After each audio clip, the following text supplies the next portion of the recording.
શહેરની કથળી રહેલી કાયદા વ્યવસ્થા સુચારુ રૂપે કરવા બાબતે આમ આદમી પાર્ટીએ પોલીસ કમિશનરને આવેદનપત્ર આપ્યું। કાયદાકીય રાહે સંપૂર્ણ કડકાઈ સાથે ક્યાંય પણ ઢીલ કે શરમ રાખ્યા વગર કાયદાકીય કાર્યવાહી કરવામાં આવે। ગોપાલ ઇટાલિયા। મહાત્મા ગાંધીના ગુજરાતમાં કહેવાતી દારૂબંધી માત્ર કાયદા કાગળ સુધી જ સીમિત છે। ગોપાલ ઇટાલિયા।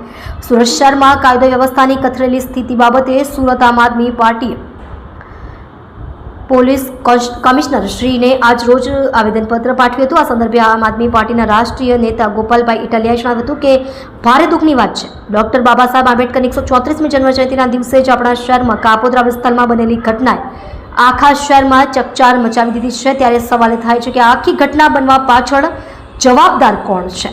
દારૂના નશામાં ધૂત અસામાજિક તત્વો આવી ઘટનાને અંજામ આપે છે। એનો અર્થ એવો થયો કે મહાત્મા ગાંધીના ગુજરાતમાં કહેવાતી દારૂબંધી માત્ર કાયદા કાગળ સુધી જ સીમિત છે। સુરત શહેરના કયા વિસ્તારોમાં દારૂ નથી મળતો?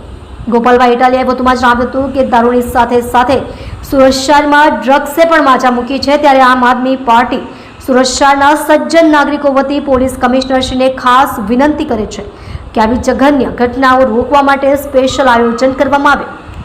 એવું આયોજન કે જે જમીની સ્તર પર સાચા અર્થમાં લાગુ થાય। સુરત શહેરમાં દારૂ અને ડ્રગ્સના કારોબારને સંપૂર્ણ નેસ્ત નાબૂદ કરવામાં આવે। આ ઘટનામાં જે આરોપી પકડાયો છે એની ઉપર કાયદાકીય રાહે સખ્ત પગલાઓ લેવામાં આવે।